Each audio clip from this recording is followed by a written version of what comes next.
Welcome back to another video. This one is going to be upgrading the terrible audio system in the Equinox EV 2024. I think it's terrible anyway. Coming from the Tesla Model 3, with no extra work at all to sound good. This one was quite disappointing. So I'm gonna upgrade the speakers, all four in the doors with kickers. Then I'm gonna install a under-seat sub if it actually fits under the seat. If not, then it's gonna go in the back somewhere. I haven't decided on that yet. First thing I'm gonna do though, I already had the front, just doing some investigating. I had the front door skin, door liner off the other night. Pretty easy. We'll get to that later though. I'm gonna do the back one first though. I got the speakers in already. I had the speakers delivered already, so I'm gonna take this door panel off. The only possible problem I have is the factory speakers almost touch the back of this grill. So the new ones, that flange is a little thicker, so might have to do some modifications, not sure. But and another thing, I also ordered these harnesses that will plug right into the GM factory harness that comes off the speaker, and then they're ready to plug onto the new speaker, so you don't have to do any splicing, stuff like that. So unlike the front door liner, this one doesn't have any bolts. The front one has two bolts down at the bottom. Oh, this one does have one. So there's one, just one in the middle, and then there's probably going to be two underneath here like there was in the front one. So I'll grab some tools and we'll check it out. So yeah, same as the front. If you lift up this little rubber piece in here, you got two 7mm bolts under there. And then there's another one. Can't see it, it's dark, but there's another one down there. And then the panel just pops off to start pulling on it, and should come off fairly easily. The front one came off pretty easy, went back on pretty easy. So there we have it, pretty easy. Once those bolts are out, you just pull the door panel, bottom of the door panel off, and then in this area you have to lift up towards you to get it off, and then you just disconnect. This is the cable for the door handle. It easily disconnects. And then this one coupler, and the whole thing is off. So we can get rid of that, and then we'll check out getting the speaker out. So that was another 7mm screw, but it's going to be the longer one there on the right. And the three shorter ones are the ones that came out of the door liner. So just one screw in the top, and then it should pull out. I should get a tripod so I can show you all this, but I don't have three hands. Pretty sure it just lifts out of there. So yeah, you just I just pulled the top away, and then it lifts right out of the hole, and you have your factory speaker here. And we have to figure out how to get it out of this casing here, whatever you want to call it. We'll disconnect the couplers, and it looks like it might be the one that I bought. So there we go. Those harnesses are the right ones. These are from Crutchfield, 2010 to 21. It says GM speaker harness, plugs into factory harness, So there we go. We don't have to do any splicing, and you just have your wires to go on your new speakers. This enclosure, not sure if I'm going to be able to reuse it. The speaker is like basically built into this enclosure, so I'm gonna have to get the new speaker and check out how we're gonna proceed here. So here's our new kicker speaker on the right, factory one on the left. We just want to turn it over and see the difference in what GM put in the car. Pretty much crap. So this speaker is basically built, like this whole enclosure and everything was built with the speaker attached to it. I think I'm going to have to cut it up, mangle it if I want to reuse it. This lip will have to come off because the speaker will not fit inside that little lip. So I'll at least have to cut the speaker out, cut this lip off, and see if we can attach it to the factory enclosure. If not, then we have to figure out a plan B. But there's going to be lots of cutting with this to reuse it. So that was almost too easy. I found my tool that I use to cut like PVC pipe and stuff, and it went through this stuff like butter. So now the speaker will fit in here. I'm not sure if it's going to fit inside the enclosure. If we just cut these tabs off, it's kind of hard to tell. So I'm going to do that first, and then that would prevent us from having to cut this whole lip off of here for it to fit on. So I'm going to cut those out and maybe we'll get lucky. So knock on wood, this is almost going too easily. I just cut out the notches with my handy dandy PVC tool, and it fits in there like a glove. So that's awesome. It's almost time to put it back in the car. Just have to screw it down to the enclosure and it'll be ready to go. So we are all screwed down to our factory enclosure. It's not going anywhere. I'm gonna finish the top off with some of this foam tape so that if it does touch the back of the, or if it does touch the door liner when it goes in, it's not gonna rattle or anything, and then we can reinstall it back in the door. But I'm gonna apply some, I have some sound deadening material from another project, so I'm gonna put some of that on the door back here, right behind the speaker. Maybe put a few chunks on some flat areas that aren't gonna interfere with the door liner. So just like that, we're ready to go back in the door. I put a layer of foam tape on top. Yeah, it doesn't look pretty, but you're never gonna see it. Just in case it does touch the door liner, then it's not going to vibrate against it or anything, and give it a nice little seal. So all we have to do is pop this back in here. We'll hook up our wires. Those are the wires, the pigtail off the factory coupler. No cutting, no splicing. Those are going to hook up. You don't get your negative and positive mixed up. Put our screw back in and we'll be ready for our door liner. So I put just a couple pieces of the deadening material. This can stop vibrating in the door. I could put some more, but I put a piece behind the speaker inside the door, and I might put some on the door liner. I'll have a look when I go to put it back on. If there's some flat areas to install some deadening material, I'll do that. And yeah, we're ready to put the speaker back in. So there we have it. The speaker's in, bolted back in, and yeah, this went way easier than I thought it was gonna go. Here's the door panel here. I pulled back the fluff, as they call it. Just pulled that back, and I do see, so I'm gonna put some of the deadening material here, here, and here, maybe just some flat spots, and it'll help with any vibration. So threw a couple pieces of sound deadening material on. Nothing too crazy, just in a few spots. Help with resonating in the door. And we'll put the fluff back on. It just hooks on these little hooks everywhere. And the door pane will be going back on. Welcome back. The rear speakers are done. So we're gonna move on to the front ones now. Got our 7mm socket. We're gonna go in reverse. Front door has 2 bolts in the bottom.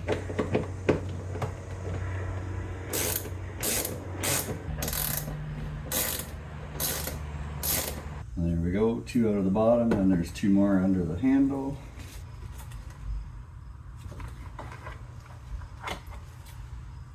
There we go.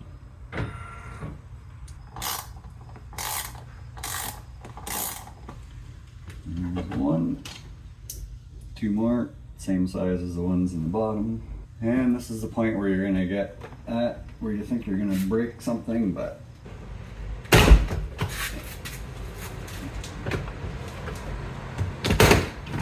that's all you got. Punch all the way around, and then the top is just gonna lift out.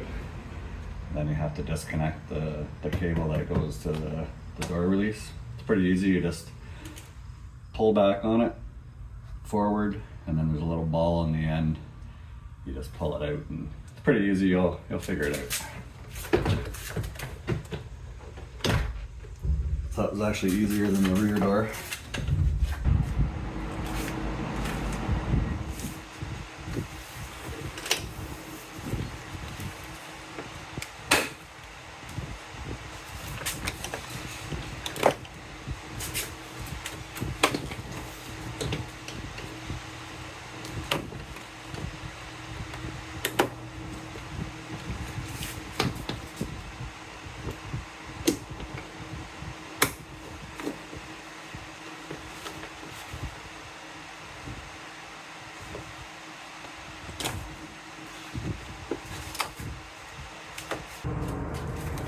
So it just has one, yep, same as the rear, just one bolt at the top, same size as the rest.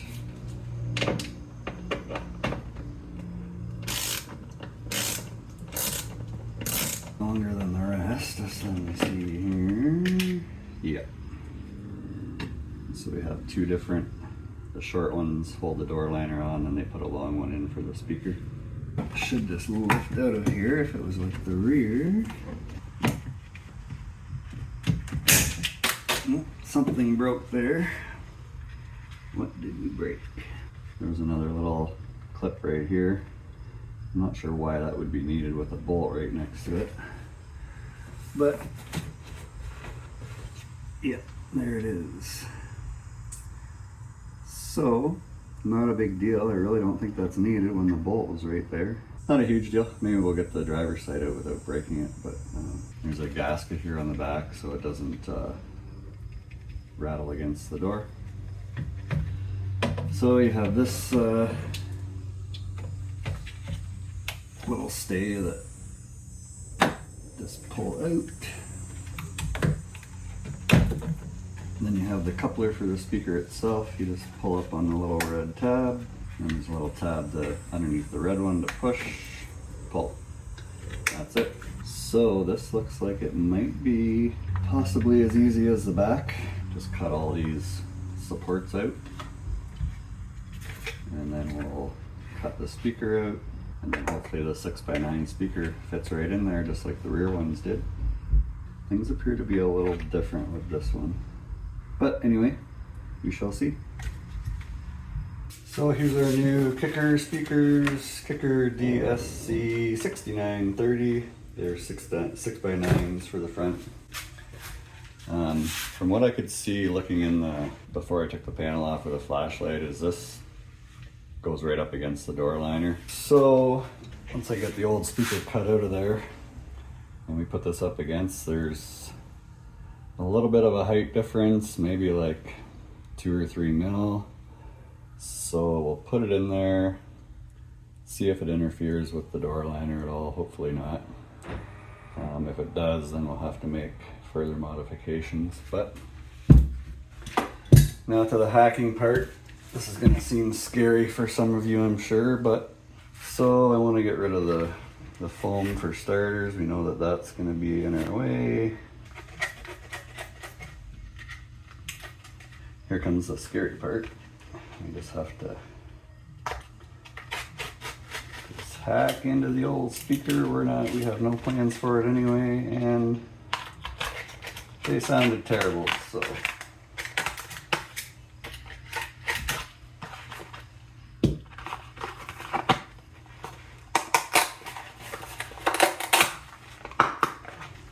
There you have it. Now, these are all we're going to use our PVC cutting tool and just cut out all these supports. And then we'll see if the new speaker drops in there without any issue. Just a comparison for a magnet.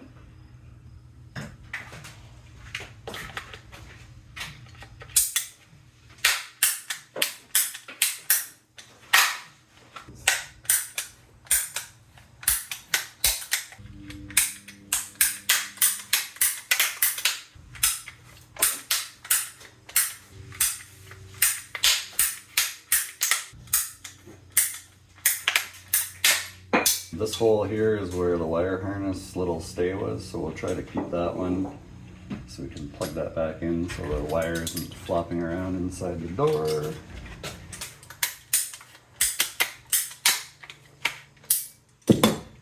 So do we have them all cut? Yes we do, and there you go. Now we'll see if the new speaker is going to sit in here. No.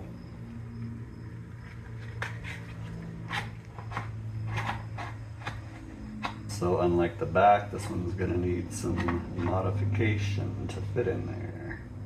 So yeah, this top ring, it is glued in there. Once that comes out, it's gonna be difficult. I gotta cut the glue out that holds it all the way along, and then there's little tabs that hold it on.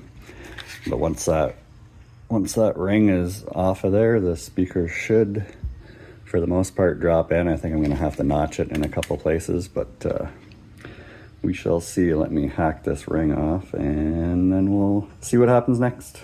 So there we have it. Actually came off easier than I thought. I just used a box cutter and cut the glue all the way around, and then I just started pulling on it and off she came.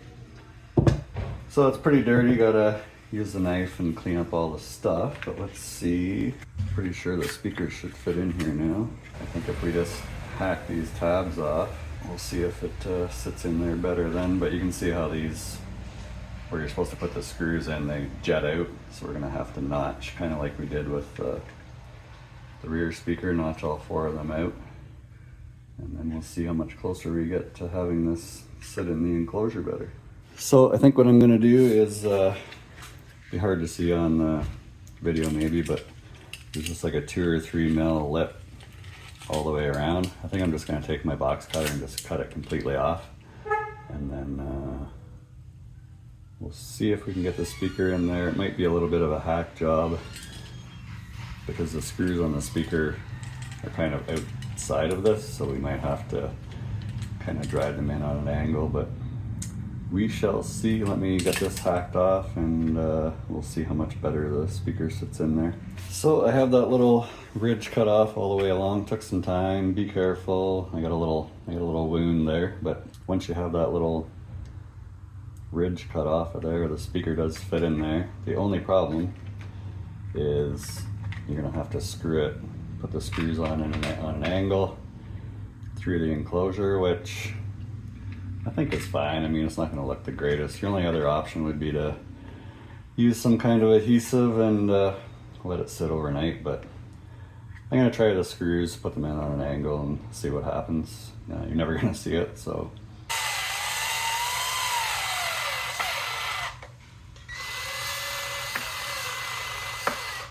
So not the prettiest thing in the world, but all 4 screws are in there on an angle. That one isn't even showing at all. That one went in pretty nice, but the rest of them you can see. But they're in there. Speaker's not going anywhere. Your only other option, like I said, would be to glue it in. If you have some time, I guess you could do that. Glue it in, let it sit for however long, and but I'm fine with it. Nobody's ever gonna see it, so we'll start putting it back in the door. I'll put a piece of foam tape on there, so if it does touch the door liner, it's not gonna rattle or anything. And hopefully we don't have any interference on either side. So just like I did with the rear door, I'm gonna cut off a couple pieces of the sound deadening material, stick it in a few spots on the door liner and on the door, especially inside behind the speaker, before I put it all back together, and we'll be ready to go. So I put some sound deadening material on the inside of the door liner, just at any area I could find a flat spot. We'll get the fluff put back on, put our piece of sound deadening material inside the door behind the speaker, and we'll be good to put it back together. So for these are the GM harness adapters again. So you don't have to do any splicing or anything.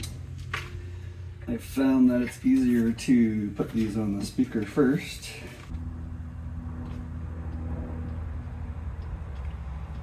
And then you hook this right into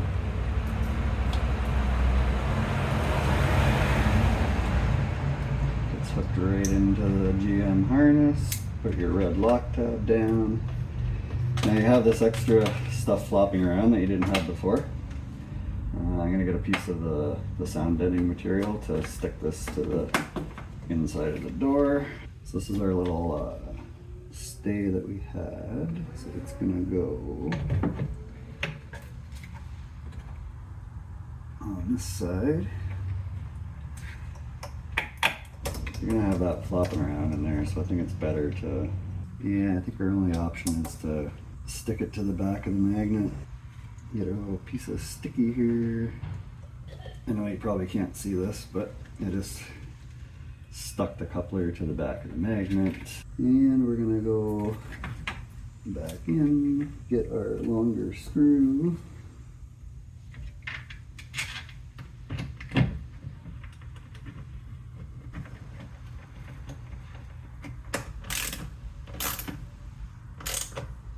Let's not get it too tight. So time to put our door liner back on. Actually, let's test it out and see how it sounds.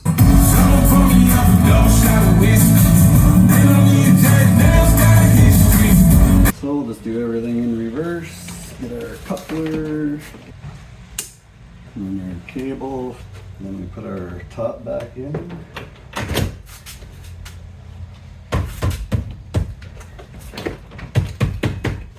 That side already lined up by itself nicely.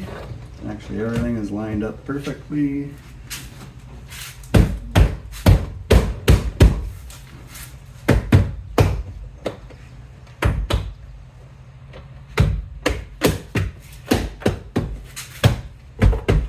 So there you have it. There is probably not the most professional way to do it. I'm sure there's some professionals that are going to look at this and tell me that I'm a complete idiot. I'll have to get in there with a flashlight and see if it's touching or not, but I put the foam tape on.